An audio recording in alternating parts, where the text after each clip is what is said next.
Okay, so we've got all of our fabric all now pleated. I've still kept my tacking stitches in just for now, and all of those have been sewn down to the 2-inch mark, which is there, and then gone back up again, which is fine. Now the reason why I said about the not cutting out your waistband straight away is because depending on how fat or wide your Hamish is, you may or may not have enough, because I cut out a pattern piece for my waistband, but I think that it was a little bit tight the first time I did it on my other one. So I just made a note to myself to add 1 inch to the length of it. So that's what I'm going to do for now. So this is the length of the pattern piece that you need. So the pattern piece is 1.5 inches wide, and then the length of it from the instructions, so what's 1.5 inches? 4 centimetres. And then I've got this one at the moment just over 14 inches at 36 centimetres, and I'm going to take that up to 15 inches long just to give me that little bit of extra wiggle room. So I can use the offcut of fabric. Where is it? Here, the bit that we didn't use for the fabric. And again, if you can, just have a look at your pattern on your waistband and just see what you want to be as being your waistband, because that might decide which part of the plaid you use. So like for mine, I've got this nice green here, but if I've got 0.5 centimetre, 1/4 inch, yeah, 1/4 inch seam allowance, and then I've got my waistband, it would be nice to have that green edge going all the way around. And so what we need to do now is take our pattern piece. I'm going to line it up, so avoid the selvage edge on the edge of your fabric. The pattern piece I've just made out of paper, so there isn't one in the book, so don't go looking in the book for your pattern pieces for the kilt, because you have to make it yourself. I'm just laying this now just down on here, and you don't have to make one, you can just measure it yourself with your tape measure if you want to, and just mark with pins. So I want to go down to there, but then I want to add another inch, so if I go up to those yellow marks just there, we should be about right. So let's just snip off just there.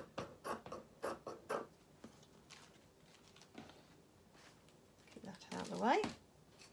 Take off our selvage edge, don't need that. And then I can just follow now along these lines here to give me the waistband for Hamish. So I'm just going to cut this piece out.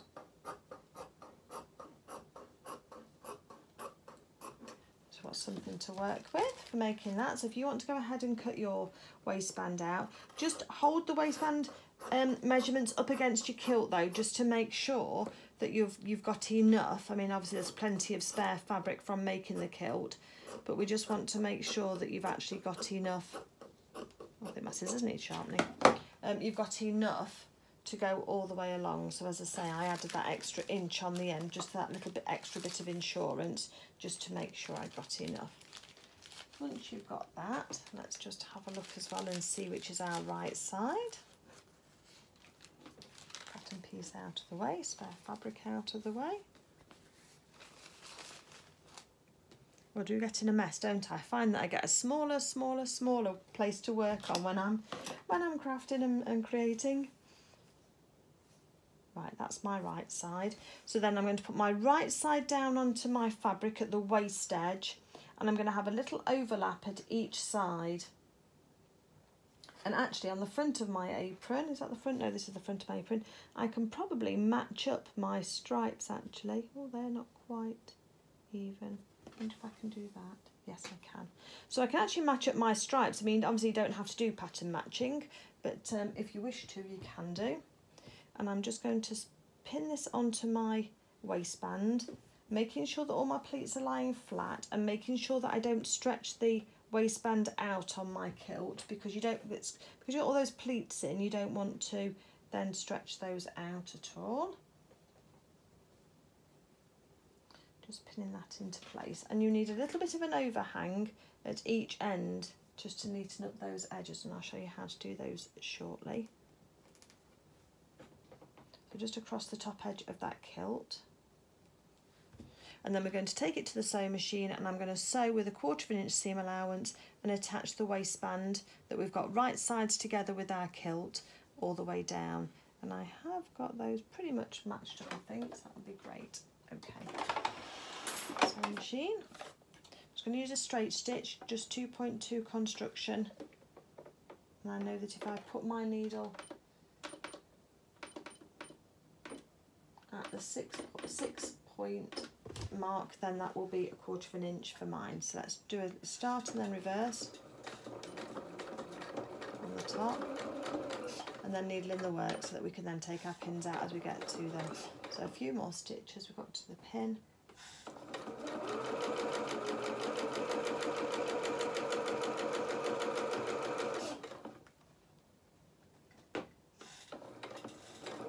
Make sure your raw edges are together, because it will show if it goes off kilter. It will show on your finished garment because of all the straight lines that you've got for the kilt. And that extra inch allowed us just to match up the pattern matching while we were sewing, and then just reverse at the end. Needle out of our work. Take our starting and stopping threads off. Okay, so we've got our waistband attached from the right side there, and now what we can do is we can fold that waistband up, and then we can then press this for that waistband going up and out of the way. So let's get the iron and the press mat. Okay, so I've got the kilt on my press mat here. I'm just going to use my press cloth, so that again we're just protecting that fabric, and then I'm just going along and just pushing that waistband up. The next thing that we're going to do then, so we've just got that all nice and neat on there. Let me just finish off this edge because that didn't look like that's just gone properly. What we're going to do then is we are just going to turn the whole thing over. It's got a couple of threads of where it's just fraying a little bit. Just you can trim those off if they're just poking out. Just make sure you don't catch your fabric at all. And then what we're going to do now is we're going to fold over 1/4 inch to the inside as well. Again, it's good if you can follow your lines. Use your pins if you need to just hold that fabric in place. Don't worry about the ends at the moment. We're going to do those in a second or two. Just pin that along the length so that you can then press this bit up. I'm going to put it on the inside. I'm going to cheat and not use my press cloth, but obviously you can if you wish to. Let's do this side first. So I'm going to the green line so that I can see where I am. That's why I'm not measuring, because I'm actually following one of the lines in the tartan to give me the finished edge.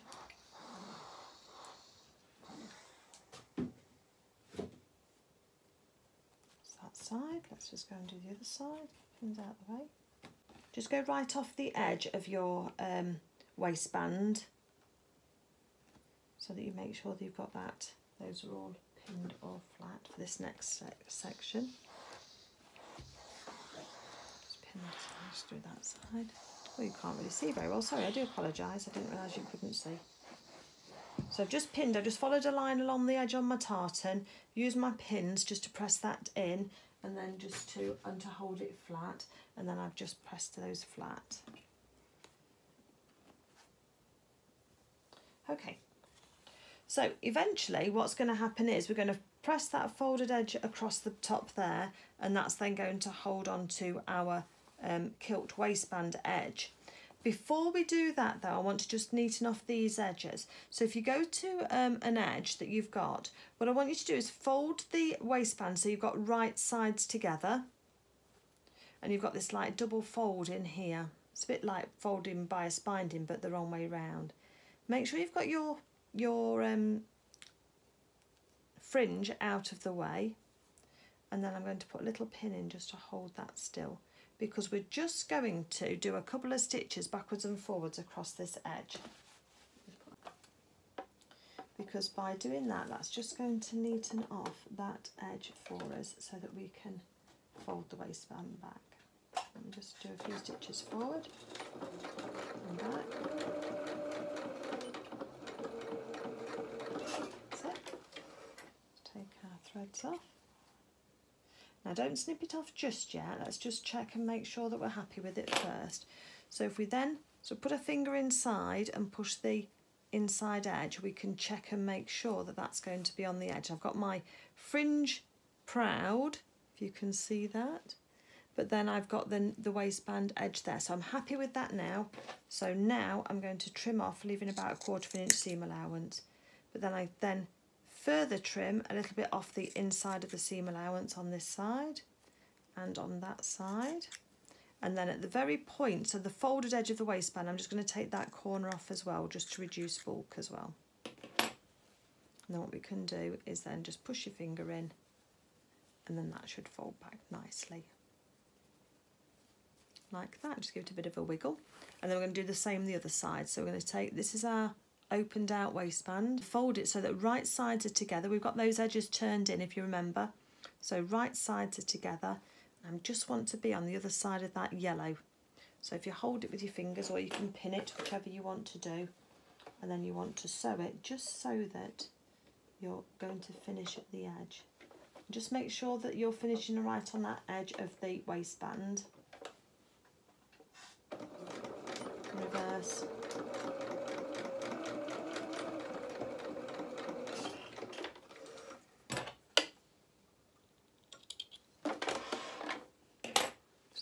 There it is, all nicely stitched.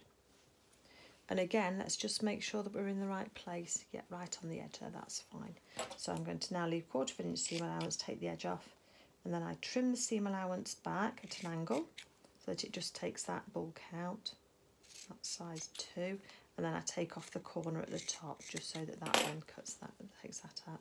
And then if we just fold it over and hold it with our fingernail, we can then just fold that over, and that gives us a nice neat edge on the edge of our quilt. Just use a pin just to pull out any bits if they got stuck in. And then my recommendation would be that you hand stitch this edge down, because if we go back onto the inside, you should be able to now fold down the edge of your kilt. I wanted to say quilt all the time. The edge of your kilt so that it covers where you stitch the waistband on. Because we want, with having all these horizontal lines, you want to make sure you've got the same point at the top of your at the top of your waistband, and that will be neater. You can go along and either stitch in the ditch or stitch just a couple of about a millimetre into the waistband and across the top there. What did I do on this one? Yeah, so on this one I stitched it along the waistband along there because I didn't think you'd see it very much. So it's just catching that waistband down on that side, and it just catches it down on the inside. But it's up to you. For this one, because this is for a gift for a friend of mine, then I am going to hand stitch this down and just take that extra time just to make sure that I'm happy with that. On the ends just here, you can just tuck those ends up so that they're inside the waistband, so they're out of the way, and have your pin to hold. So I'm just going to go along now and just hand stitch all of that down, and then we'll be ready then for taking out our tacking threads. So when I'm hand stitching, I've put a knot onto my needle. I've only got a single thread thickness of thread. I'm just going to put a stitch where I can just bury my knot up inside where I'm working, and then when we take that pin out, we can just sweep the end of that thread up into the waistband itself. So I've come out on the edge just there, and now I'm just going to take a stitch, making sure not to mess up my fringe. Don't try not to get any of your fringe caught in, just to anchor that knot in place. That's it. And then now we can take a stitch from the stitch line of the waistband and then catch the folded edge of the waistband. That's what I should be doing all the way along. Just use the tip of your needle if you need to, just to take out the fringe, because I don't want that to get caught in. So a stitch from the waistband.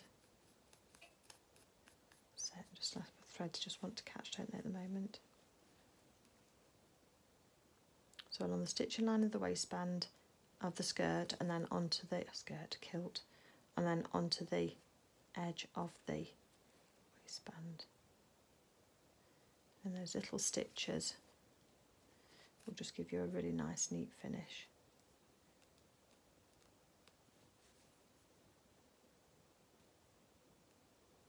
Just called a slip stitch really. And you can wrap it around your finger if you want to. That does sometimes make it a little bit easier because you've got a little bit of tension on it then. So if you wrap it round your index finger and hold the fabric down with your thumb and your other finger, then it just sort of elevates that point that you're working on so that you can catch those fibres down nicely.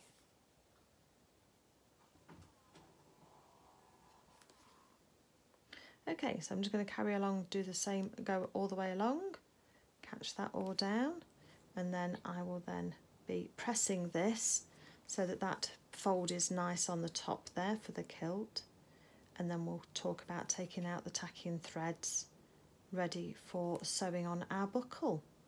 Okay, so here we have our kilt and all of our waistbands all been hand stitched down.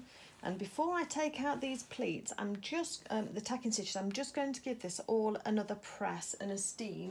And that's just going to help those pleats just stay absolutely in place. And that's what we want. We want them, especially on the hem here, to sit really nicely. And it might feel like a bit of overkill for the pressing, but I just want to really set those into place. And again, we're just sorting out that top edge again. Let's turn it over and do the inside as well, because with that fabric being so thick on those pleated edges, and especially on the hems, we just want that to really just stay in place for us, all nice and neat. So whilst we're getting towards the end, we've still got to just sort out our buckles, and they do just take a little bit of organising, but we're going to work on those together, and I'll show you exactly what to do with those to get those looking all nice for you.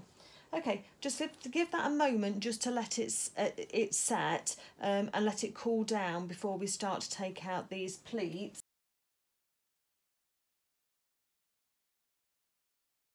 Okay, so the next thing we're going to do then is go into our haberdashery pack. We're going to find your pleather strip, which is plastic leather. Okay, that's that one. And we're going to just take out as well the buckles. Excuse the crinkling.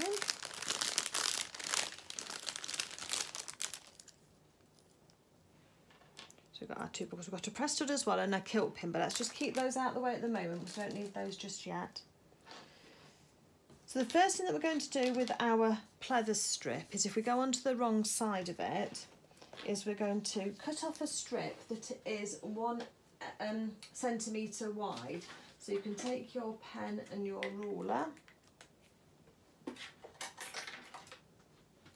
and just starting at one end, put the 1 centimetre mark on the edge, and then we can mark that all the way along.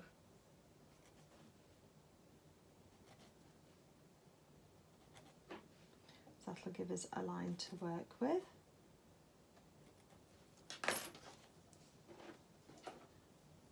And let's just trim that off. Try and do a nice smooth line if you can do. Don't want it to be too jagged. We don't want it to be jagged at all, do we? So that's cut off that. And then the edges, they need to be 5 centimetres long. So let's do 5 centimetres, make a line, another 5 centimetres and make a line. And we need 4 in total, so we can get 3 out of one strip, and then we just need to go ahead and cut one more strip. There we go, so I've got the other pieces to one side, we don't need those now. So then with the actual pieces of straps, you just actually need to take 2. So I'm going to take that one because it's got the bend in it already, and you need your other one. Put 2 to one side because we don't need those just yet. We're going to work with the 2 with the buckle first. Perhaps perhaps if I work on here, it's a bit better than working with the dark, isn't it? So there's our strips, 2 inches long by 1 centimetre wide. And then we need to make a mark on these 1.5 centimetres in. So let's do 1.5 centimetres in, and we need to put a little dot in the centre of the piece of pleather.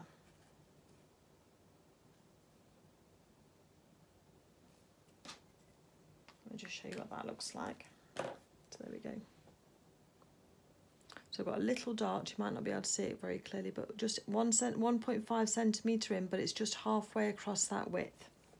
Then what I do is take my awl, which is the pointy tool, and put it on that mark and then make a hole in the pleather at that point for both of them. Okay, it's going to try and close back up again, but don't worry, as long as we've kind of parted the fibres, we should be fine. Now, on your buckle, what I want you to notice is that you've got this little bit here that sticks up, but underneath you've got like a little indent where that tooth then rests inside. And when we look at the kilt on here, that's going to be tied onto the strap that goes onto the front apron. So this is the bit that we're making at the moment, this bit at the back that has the buckle attached to it. So you're going to feed the end with the closest to that little notch or that little hole in from the back first, the side without that little indentation. Then you're going to push the indentation, so when you get to that little dot that you made, you're going to push the point of the kilt, that little pin of the buckle, through that little indentation. Sometimes it can take a little bit of finding, but there we go. I've got mine just there. Come on, that's it. And then you're going to then feed it the other side of that central bar. So feed your fabric back through that side of that central bar. And what you should do is that central sticking up bar just there should have the leather going in one side, the side without the indentation, over the top of the pin, and the pin goes through the hole where you made the dot, and then you feed it back through the other side. So that when you hold on to those two edges down, the little pin can still stay in that little notch just there. And it is quite thick, the 1 centimetre is. Just fold your fabric under if you want to, or you can trim it down slightly if you wanted to. It does have a little bit of stretching given it. And that's one done. So let's do the other one then. So we've got our dot on our hole there, a little 1.5 centimetres in, so we've made our hole with our awl. We then pick up our buckle, and then we see which side that tooth is falling onto and which side that indentation is. So we want to be using the buckle and going in with the short edge before the dot on the side without the indentation. So you have to have the oops, oh, see a little thing. So one side that you've not got the pin can't go all the way through in the middle of the buckle. It can only rest on one side. So that's our clue for which side is up. So the side with the indentation is up, but then we actually want to start this side here of the up side without the indentation for the buckle. So if I move that, can you see that little indentation just there? Yeah, if I shine it, you can. So we're going to start this side first, and then we're going to fold our pleather in half and fold it in and through that section first. We're then going to locate where that little dot was on our fabric, little pleather, and then put the pin of the buckle right on that dot where we made the hole, and then if you kind of pull on both sides of the pleather, it should start to go through. There it goes. You just need a little bit of patience, a little bit of trial and error. You can just push it down with your finger, and then you're going to then fold the short edge of this pleather again and go the other side of that pin, so that the pin's in the middle, look, along there, and your pleather goes either side, because then when you put the two sides of the pleather together, two sides of the pleather together, look. And you put sight the actual pin into that hole in the buckle. Then you are ready then to be able to attach that. So that's then got those two ready for you then for attaching onto your kilt. The other two just stay flat for the moment. We don't have to do anything with those. They're just staying flat, so they're okay. So then what I did was I got some thread to match this section here, this pleather, and then I'm just going to put some hand stitches around. So if you look on here, I did like a box shape around the edges of the leather. That was done by machine, but underneath, for just attaching this loose bit of pleather down to encase the buckle, and I think I might just trim my pleather down slightly because I think it's just looking a little bit too wide. Then I used some hand thread to just attach that down. So I'm just going to take a little bit off each side, just like a little whisker slither. That's the word I wanted, wasn't it? A little slither. So I've just taken that much off one side, so tiny amount. And then just to keep it nice and even, I'm just going to do the same on the other side. So again, just very small. Then if we just go back and just feed that in again. Okay, so let me just go and thread my hand sewing needle up so we can just do a little box stitch with some little running stitches just around each one there, and I'm just fixing that little strip down just there, look, so that those two are just connected to each other at this moment in time, and I'll do that on both of them. So holding those two edges together, I'm just going to come up on one edge first, going through just one side so we can just put the knot inside. So I'm just going to sweep that down so that can hold down onto there. And then making sure that it's kind of lying flat, because that's how it's going to be on the kilt when it's worn. I'm just going to make some little running stitches along this edge here.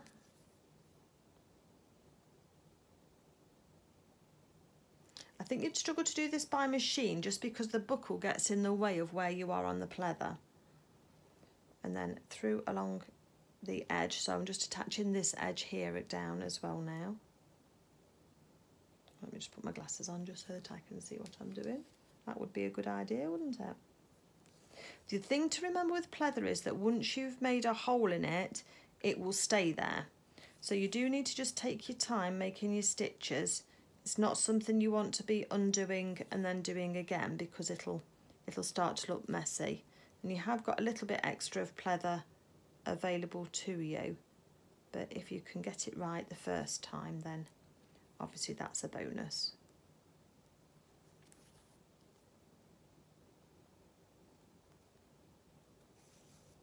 Then once I've got back down to where I am with the box, then I'm just going to go across the centre. We don't need too many stitches, but just enough to then hold that in place. And then I'm going to come up onto this edge and then join where I started. That's how my stitches are looking. I don't know if you can see those or not on there. And then I'm going to now just go through my pleather one way, so just through half, and bring my needle up through in the middle. So that then takes my thread through to the other side. Just make sure you've not got any loops or anything on the wrong side. And then I'm going to take a stitch through, going through between both pieces of the pleather through to the other side. You don't want to be coming out in the... That's it. So one that way. Pull your thread so you've not got any loops, and then go back through to the other side as well. So that just really just neatens off that edge. Oops, snips are here. And then we can cut that off. So this is our finished buckle now. So we've got those little stitches just on the edge there, and the piece of pleather is attached nicely now onto the buckle. So I want to do that for the other one, and then we'll come back to me, and then let you get yours ready, and then we'll talk about how to attach them onto the kilt. Okay, so let's get our lovely Hamish here. He's ready for his kilt, for sure. He's waited a long time for this. put the ties of his shirt out the way, and then remembering that the side with the fringe on is the side for the top. So let's put that centre front on him, and yes, I've got my right side this time. I must have flipped it over next time. Let's just run that kilt around him to get to the other side, okay? Because you're going to then wrap the kilt underneath so that you've got the apron on the front and that you've got it going around his hips there, and so that's looking all nice. You don't want it too tight, but you don't want it too loose either.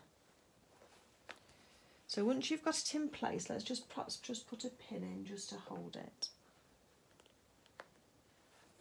So that's how mine's looking on there. Hopefully you can see that. So that's all sitting all nicely straight down the front. The two ends match up nicely, which is good underneath, and we'll put a little press stud in there to hold that little flap in place, and we'll do that in a minute. But let's just get these buckles on first. So the first thing that I think I did last time was I sighted the two on the front here. So those two are actually the two flat ones. So it's the flat ones that go on the front of your kilt in here. So and you can't pin through them, because if you pin through them, then you're going to damage them with the pins, and they're going to leave a pin mark. Just trim that bit off, it just wasn't quite smooth. There we go. So the first one I'm going to put on the waistband, and you kind of want to have, let's have a look and see. So this is 5 centimetres long. So I want to have, how do I have on that one? 2 centimetres. So the first 2 centimetres, just kind of visually eyeball it, is where you're going to then, take the pin out for a second, is you're going to stitch that onto the waistband. So that's the finished width of the waistband look. So there's the edge of the pleather along here, and 2 centimetres is about where we are. If you've got any binding clips, you can hold it with a binding clip, but at the moment then I can't do that because we're going to take it over to the sewing machine in a minute. But the other one, I'm going to use this yellow line. So choose another line that you want to use on your kilt, because you then want to have the other one starting and stopping at the same width. So I use that green line going down, and then I'm using that yellow line across and the waistband, and that will give you your 2 buckles then side by side. I'm wondering if you can see that very well. For me, I can see it, but you can't. Maybe there. So let me take this kilt off Hamish for a second. So roughly 2 centimetres in. I mean, you could mark it on the wrong side if you wanted to, but I've just sort of, if you measure where on your kilt, so it's just around, just before that green line, then you can then know where you are. So that one's going to finish, go up to that green line, and this one's going to be stitched in a box shape like this onto the kilt, so that you can then, that's probably better how you can see it in that box shape. So I'd start and stop on a long edge in the middle. Don't try and start and stop on a corner, especially on the waistband one, because where it's thick, you're going to struggle. So you've just got to take it nice and steady, and take your time with putting these on, because they can just be a little bit tricky. So I'm going to use brown thread for on the top, because I think that'll match then the hand stitching we did for doing the buckle. And I'm going to stitch them both on at that point there, but you can't pin them, because if you pin them, you're going to put holes through your pleather. So we're going to have to just take our time with what we're doing. Get ourselves all lined up again. So it's the flat pieces we're using first, not the ones with the buckle on. And I'm going to go up to that green part there. So I'm holding it with my finger now. You can also use your awl just to hold it. Just be careful you don't mark your pleather. And then we're going to then I'm going to start in the middle, and I'll show you how to finish off so that we can keep that nice and neat. And hold on to your threads, and then we're going to take a few stitches forward. I don't reverse on these. Put your needle in your work, and then you're going to take a stitch at a time till you get to the edge where you're happy. Leave your needle in the work, lift up your presser foot, and now we're going to just come down this side here. So I haven't reversed to start and stop, so we've not got any straggly threads. So now we're going to do 2 or 3 stitches down that way, pivot again, needle in the work, lift up the presser foot, and now we're going to go along this bottom edge here.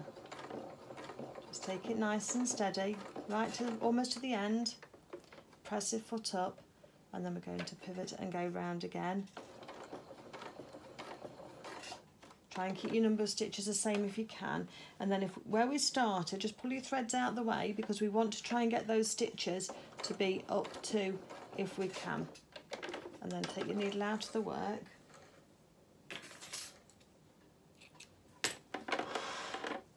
And that's what we're looking at the moment. That's mine there. So I'm pretty happy with that. So what we can do then is, if I've got my glasses on, because we shall need those, we are now going to separate out. So we've got the 2 top threads and the 2 bottom threads. So let's now pull on the bottom threads, and we should be able to find, and it's difficult with these dark threads, but you should be able to find the loop from the stitch that you've just formed, the last one, and just pull that through. So that's just pulled one of the threads through. See if we can do it with the other one. It might not be, oh, we might be able to. Sometimes you can't, because sometimes you stitch over a stitch when you're going past it. Oh yeah, we can. Just make sure you're not using your blade, and then that's pulled through. So now I've got all 4 threads on the back of my piece of work, and that's all nice and neat on the front. So now what I'm going to do is separate those out into 2 and 2 stitch threads. So two in one hand and 2 in the other, and I'm going to do 2 knots. 1, quite nice and tight, 2 knots, and then I'm going to put all 4 threads together, and I'm going to find a needle that will take all 4 threads in one go. Just thread that onto your needle. So all 4 threads are going through at one time, she says. That's the theory. Have I got all 4? No, I've got 3 out of 4. Isn't that always the case, hey? So let's just thread that 4th one through. There we go. So we've got all 4 threads through. So now on the inside of the waistband, I can now put my needle in just right by where that knot has been formed, and just run it along the inside of the waistband. Make sure you're not going through onto the other side. Sorry. And then I can just pull those threads through to the inside. Give them a nice tug, and then you can then put a little bit of pressure on them when you cut them off. And what it means is that you've not got any reverse stitches on the bit of pleather there. It's all nice and neat on the inside. So let's now get our other piece of pleather and do the same again. So we're making sure that they're finishing, starting and stopping at the same place, but you've just got a bit of a distance between them. I had a bit more of a distance between them here because I followed the red line for this one, whereas that one was on the waistband, but they all started and stopped on that vertical line there. So I've got a green vertical line there and a yellow line there. That will be just right for marking where we're going to go. So again, let's make sure they're nice and straight. Start in the middle and then take a few stitches forward, needle in the work, 1 more, then we're going to pivot and come down here. Just make sure your pleather's not twisting at all. 1 more, I think, and then across the bottom, across here. Towards that flanged edge. Try and mirror what you've done on the one above.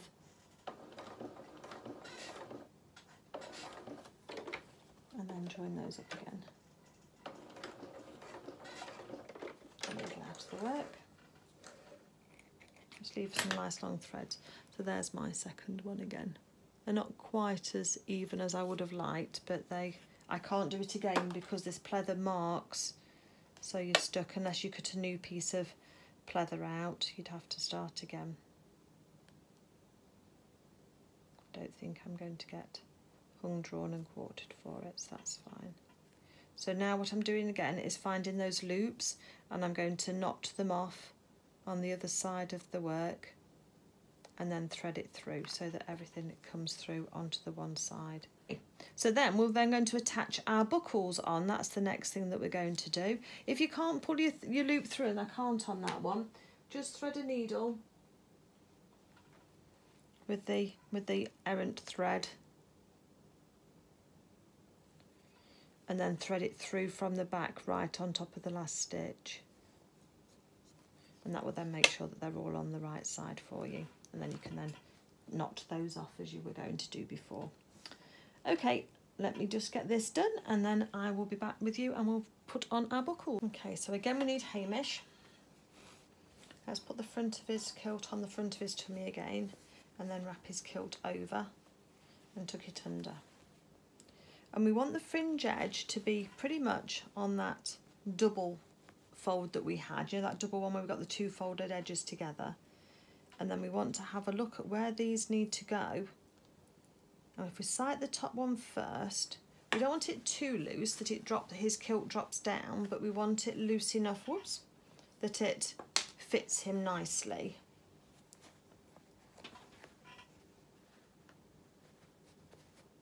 That's looking nice. And then once we've got that, then just lift up the flat one that you've got, that you've just stitched on, just fold that one back, and then you want your other one just to lie on the kilt, so that when you lie your flat one over the top of the buckle, you're going to be able to feed it through and just attach that buckle, maybe just a little bit further back.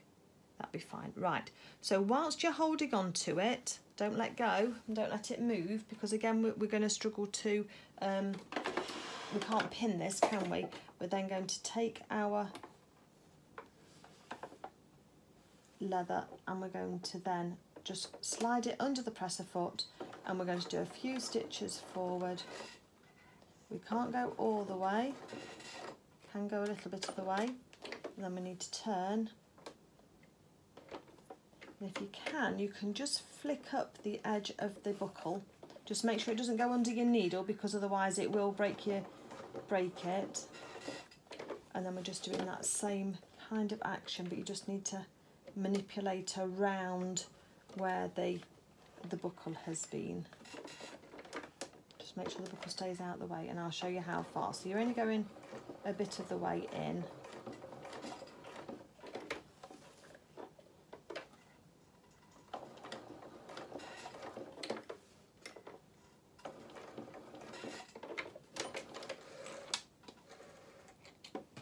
So that's how that one's looking.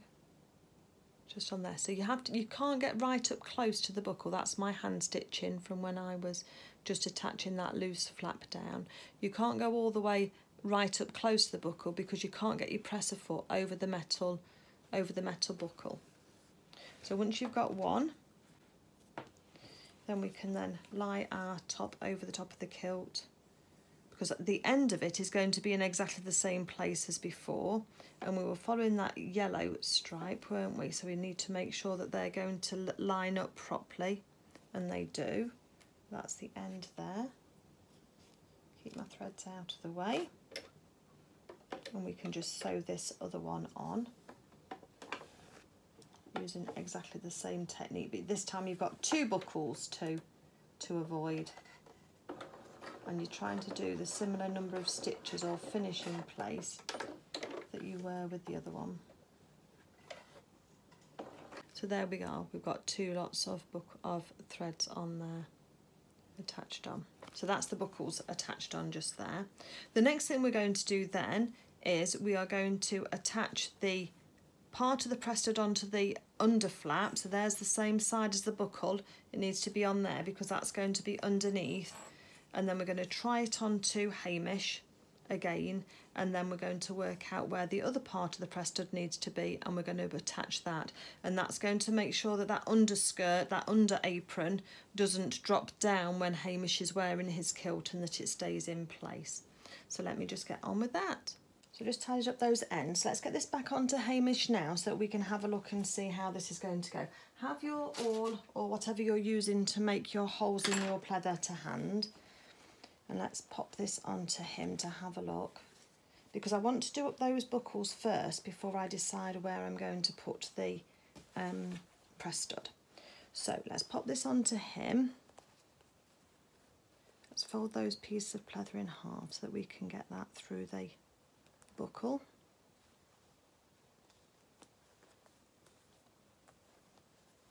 And let's do the other one because I want them to kind of sit. So I've not actually put the prong of the buckle through anything as yet. I'm just sort of getting it threaded through, just the pleather threaded through the buckle end itself, just so that we can see how that's going. See how that inside edge wants to drop down. That's because we need that pressed on there. But that's the next bit we're going to be doing after we've just finished off our buckle. Okay, that's looking kind of nice, isn't it? So now that we know where we are, we can now, and I want them both about the same in, let's put our, find out where, see where the prong of the buckle wants to go into the strap, and I'm just going to put my all through first, closely followed by the buckle prong. That's that one. And let's do the other one. That's that one there as well. Just try and go in the middle so that you keep it nice and even, the middle of the width of the strap. And then just sight that prong, and you can just see the gold glitter, or whatever colour you've got, glittering through the prong. Okay, that's looking nice and even, and I'll feed it back through on the final go. But what I want to do now is just work out where the ends, if you just look inside the waistband of your kilt, you can just pull back enough to see where the under apron is hitting the waistband, because we know the press stud's going to go on the under apron. And the best thing to do is just put a little pin on the end just there, so we know where that is. And then with the corresponding part of the waistband, let's just put another one. So I've got two pins, look, one's in this side of the waistband, the longer side, and one's just in the overlap. And when I put those two together, they're in the same place. So now we're going to take off the buckles. And that then gives us our two places then for marking those pins together. And we know which side we're sewing on as well. So then we can take our press stud, which is in your haberdashery kit, put that on the side. And then we want a needle and thread. It's got brown in it, I think, at the moment. We get some navy. I'm just going to thread the needle twice, and then we're going to sew on the press stud. If you've already sewn on a press stud, then you don't need to know how to do this. You can jump ahead to the roundup, which is going to be next. Oh no, putting the kilt pin on is going to be next, isn't it? We've got to just got a lovely kilt pin to put on, haven't we? That's fairly straightforward though. But we'll cover it as well, just to be nice and thorough. And so I've got the thread with the needle, with the hole at the end. And I'm going to take the little one first. Now, if we don't want that knot to be underneath our fabric, what we can do is we can come on a little bit further on from where we want to attach the hook and eye. Not hook and eye, the press stud. So I've got my knot just here in the centre of everything, but then my actual thread comes out here, because after we've taken a few stitches, my actual working thread, if you like, is coming out just underneath that pin. Because what we can do then is we can thread and what I try to do is just thread the press stud. That's the word I needed. Gosh, that was a long gap, wasn't it? Need the press stud onto our thread before sighting it in place. And then we're just going to take a few little stitches just over the edge of the press stud and through the hole. Usually about 3 in each place, it depends. If this was going to be played with by a child, I'd put more stitches in, because they can be a little bit rougher with things. But being as my characters tend to sit on the shelf and just look pretty, then, or handsome, then I don't tend to do more than that, just because it's not being pulled on and off all the time. So just 3 or 4 stitches through each one, and then I travel underneath inside the waistband from part to part, from hole to hole.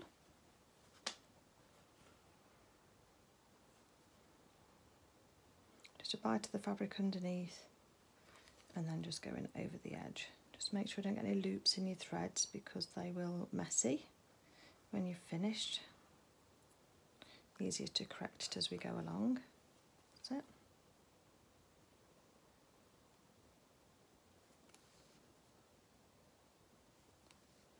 And then on to the next one. And then because once we've finished with that knot, all you have to do is just put it proud of your fabric and then snip it off, and it will disappear back inside the waistband, the threads will. And then you've not got a knot, but you've not got, your stitches won't come undone at all. You're not, because sometimes if you don't put a knot at the end and try and remember just not to pull so tight, sometimes it can pull everything through and undo what you've already done. But this is nice and secure now. Oops, missed the hold. There you go. And then to fasten these off so that we don't get messy again. Again, you try not to go through onto the other side of your waistband. You're just trying to stitch this onto one. And then I take a stitch under to the next hole. And then I take a stitch back without going through the hole, just a stitch back, because this backwards and forwards tends to just anchor down the threads for you. And do a couple each way. And then I'll go into my fabric and then go on the inside of the waistband again, just a little way. Just make sure your needle's not coming on the other side, only on one side. And then you can put a little bit of pressure on your press stud and snip that thread off. Okay, let's do the other side. Let's do a quarters knot, just nice and quick and easy. And let's go to our other pin. And because we've put our pin in, we know which side, but if you've lost your pin, just make sure that you're putting it onto the right side, because you need to have the one half of your press stud on the inside of your waistband, and then the corresponding part needs to be on the top edge of your waistband. So let's do that bit again where we put the lever thread, come out near the pin. Pin can be finished with now. And then the first thing I do then is just thread my needle through my press stud. Just make sure that when you're sewing these as well that your needle will go through the holes on the press stud. And then I'm just going to take, again, going over the edge of the press stud and trying to keep it fairly neat and tidy. Just going through there. Then I'll finish it off in the same way as I did the first one. Just to have everything nice and secure. And then we'll be on to putting the kilt pin in, and then we'll get Hamish dressed, and then we'll have a roundup. Okay, so that's got my two bits of press stud all stitched on there now, all nice and neat. So let's pop Hamish into his kilt, put his ties out the way for the minute. Let's do the press stud first. That'll hold that under apron in place. Oops. There we go. And then let's come back to his buckles. Just bend the pleather in half, and that should go through. Okay, so here we go. Here's Hamish, looking very smart. And then we just need to work out where you want to put his pin. Now, I don't know if there's a traditional place to put it or not. With this one that I did, I've put it through both parts of the fabric.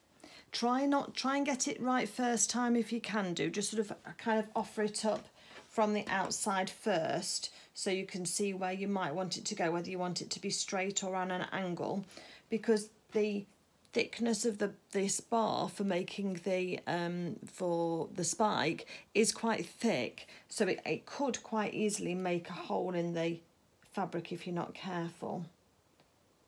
So just take it gently with that. Try not to force it through too much, and then that will hopefully mean that you've got a couple of goes without causing any problems, and then you can just do your pin up as you would do anyway.